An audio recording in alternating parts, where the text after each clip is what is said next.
السلام عليكم ورحمة الله وبركاته. مرحبا بكم اليوم معنا في فيديو جديد يخص جراساج رويال. راح نشوفوه معنا، ولكن قبل هذا حبيت نعطيكم ديكور تاع دراجي. هذه تقدروا تستعملوها في تزيين حلوياتكم أو حتى تشقوها في بسيسة تاع مولود جديد. هنا خيرت أني راح نديرهم في الدوغي، لأنه الموتيف اللي دارته المعنية دارته بالدوغي والفاغ. إذا هنايا درتهم لها هكا، درت لها لاكري يكون في الدوغي، ودرت عجينة السكر يعني درتها في الفاغ.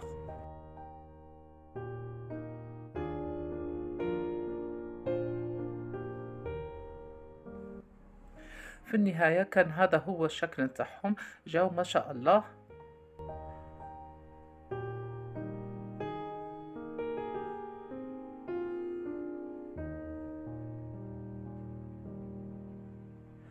هنا رايحين نبداو بطريقة عمل كلاصاج رويال.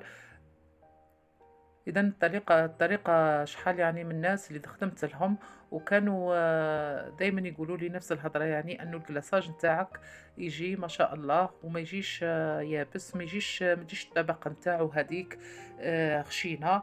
إذا هنا أنا استعملت سكر العصفور. انتم إذا متواجد عندكم سكر الهدى استعملوه، لأنه هو تاني يكون نتحصلوا يعني على كلاصاج هايل به، ولأنه كذلك ما يحتويش على النشاء. فوالا هنايا فرغت أنا يعني ساشي تاع 700 غرام، والساشي التاني استعملت منها النص فقط.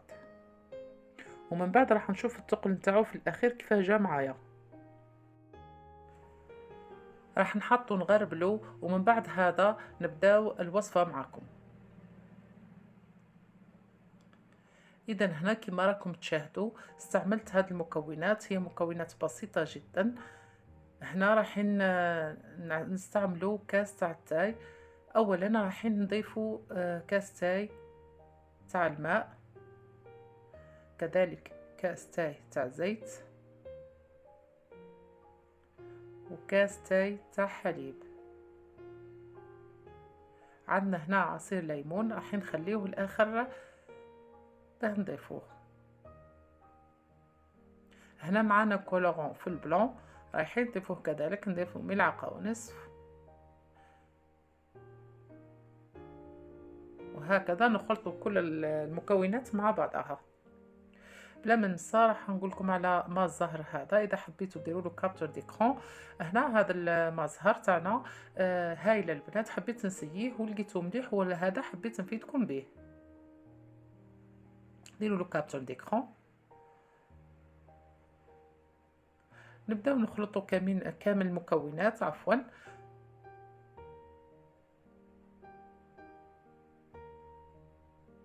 هنا الكلاصاج نتاعنا ما يحتاج حاجه كبيره. رايحين جوست فقط ان نخلطوا هاد المكونات كامل، ندخلوها ونخليو حبيبات السكر هذيك تندمج مع المكونات.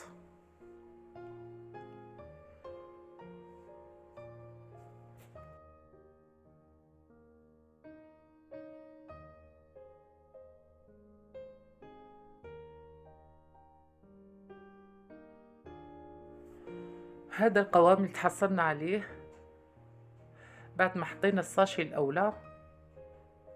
درك رايحين نبداو نضيفو من الساشي الثانيه، نبداو نضيفوه بالفنجان فقط، ونخلطو حتى نتحصلوا على القوام اللي نحوسو عليه.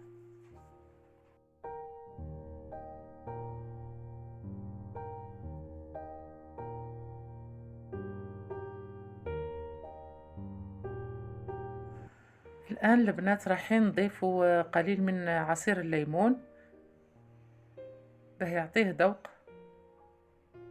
تعرفوا الليمون يخلي ذوق هائل مع الحلاوات نتاوعنا.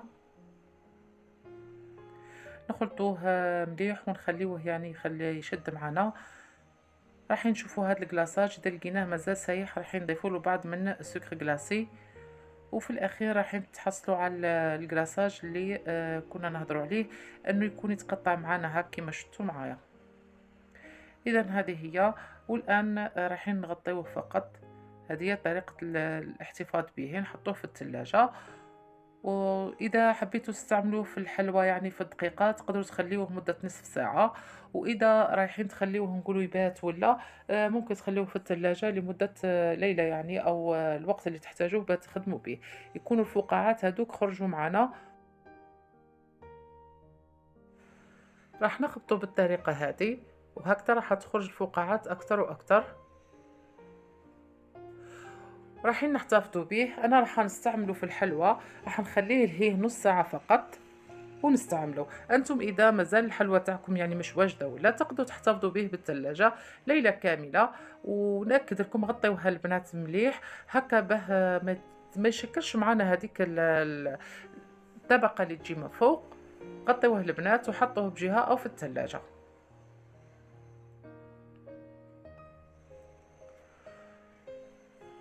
هذا هو الفيديو تاع اليوم. وقبل ما ننهي الفيديو راح نعطيلكم سكر غلاسي شحال قعد لي منه. انا استعملت دو ساشي تاع 700 غرام، قعدت لي منه الكميه هذه اللي تشوفوها معايا. اذا راح نلاقيكم في الفيديو بعد ما استعملت الحلوى. نتمنى استفدتم من الفيديو ولو بالقليل. مع السلامه.